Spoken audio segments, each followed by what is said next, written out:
जय श्री कृष्णा, राधे राधे। आप सभी श्री हरि की कृपा से स्वस्थ और मस्त होंगे। आइए आज कथा सुनते हैं निर्जला एकादशी की कथा, ज्येष्ठ शुक्ल पक्ष श्री ब्रह्म वैवर्त पुराण की कथा।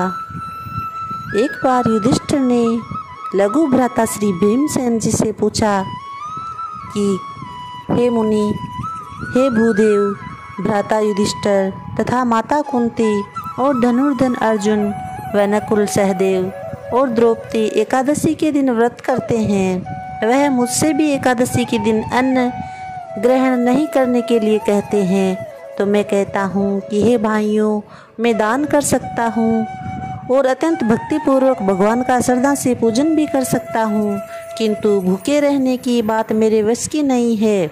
तब व्यास जी ने कहा, हे पांडुपुत्र, यदि तुम स्वर्ग को अच्छा और नरक को बुरा समझते हो तो प्रत्येक माह में आने वाली दोनों एकादशियों के दिन अवश्य ही उपवास किया करो।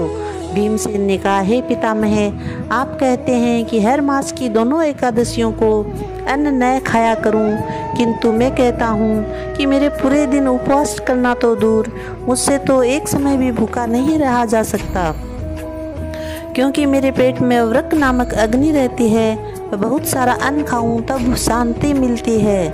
फिर भी यदि मैं प्रयत्न करूं तो वर्ष में एक दिन अवश्य उपवास कर सकता हूं। अतः आप मुझे किसी ऐसे व्रत को बतलाइए जिसके करने से स्वर्ग मिल सके। श्री व्यास जी ने कहा, हे भीमसेन, बड़े बड़े ऋषियों ने तथा महर्षियों ने अनेक शास्त्रों की रचना की है। तुमने मानव धर्म व वैदिक धर्म सुने हैं, परंतु कलयुग में मनुष्य उन पर आचरण करे यह शक्ति उसमें नहीं है। फिर भी मैं तुमको सरल उपाय, थोड़े धन, कर्म और परिश्रम से महाफल प्राप्त होने की विधि कहता हूँ, जिससे अवश्य ही तुम मुक्ति को प्राप्त हो सकते हो। क्योंकि ऐसा पुराणों का कथन है कि प्रत्येक माह की दोनों एकादशियों का व्रत करने से अवश्य ही स्वर्ग की प्राप्ति होती है। फिर भी हे भीम, वृष और मिथुन संक्रांति की सूर्य में ज्येष्ठ माह की शुक्ल पक्ष की एकादशी है, जिसे निर्जल एकादशी कहते हैं। तुम उसी एकादशी का निर्जला व्रत करो।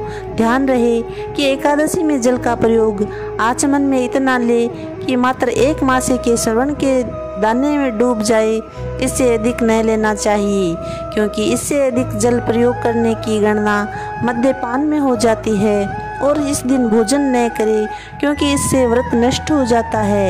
एकादशी के दिन सूर्योदय से सूर्यास्त होने तक व्रत धारण करता जलपान न करे तो उससे 12 महीनों की एकादशी के फल की प्राप्ति होती है। द्वादशी के दिन सूर्योदय से पहले उठकर स्नान कर ब्राह्मणों को दान देना चाहिए। तत्पश्चात भूखे विप्रों को भोजन कराना चाहिए। उसके पश्चात स्वयं भी भोजन करे। इस प्रकार व्रत करने का फल संपूर्ण एक वर्ष की एकादशियों के फल के समान होता है। हे भीमसेन, स्वयं भगवान ने मुझसे कहा था कि इस एकादशी का पुण्य समस्त तीर्थों और दानों के पुण्य के समान होता है। एक दिन निर्जल रहने से मनुष्य के समस्त पाप नष्ट हो जाते हैं और मनुष्य एकादशी के दिन निर्जल रहते हैं। उन्हें मृत्यु के समय यम के भयानक दूत दिखाई नहीं देते हैं। उस समय भगवान विष्णु के पार्षद उसे लेने आते हैं और पुष्पक विमान पर बिठाकर स्वर्ग को ले जाते हैं। इसलिए संसार में सबसे श्रेष्ठ व्रत निर्जला एकादशी का व्रत है। हे भीमसेन, इसलिए मनुष्य को निर्जला एकादशी का व्रत करना चाहिए और उस दिन ओम नमो भगवते वासुदेवाय इस मंत्र का उच्चारण करना चाहिए। गौ का दान करना श्रेष्ठ होता है। श्री व्यास जी की शिक्षा मानकर महाबली भीमसेन ने निर्जला एकादशी का व्रत किया। तभी से इसका नाम भीमसेनी एकादशी के नाम से विख्यात हुआ। निर्जल व्रत करने से पहले भगवान की पूजा करनी चाहिए। हाथ जोड़कर विनय करे कि हे भगवान, मैं आज निर्जल व्रत करता हूँ, आप मेरी रक्षा करें। शक्ति अनुसार अन्न, जल, वस्त्र, धन आदि योग्य ब्राह्मणों को दान करने से अक्षय फल प्राप्त होता है। जो पुरुष व्रत के दिन यज्ञ होमादि करते हैं, उनके पुण्य फलों का वर्णन भी नहीं हो सकता। इस व्रत के करने से मनुष्य विष्णु लोक को प्राप्त हो जाता है। ब्रह्म हत्यारे, मद्यपान करता, चोरी करने वाले और गुरुद्वेषी तथा असत्यभाषी मनुष्य भी इस व्रत को करने से स्वर्ग को जाते हैं। और जो मनुष्य इस दिन अन्न खाते हैं वे चंडाल के समान समझने चाहिए। तो जरूर करें एकादशी का व्रत। जय श्री कृष्णा। Thank you.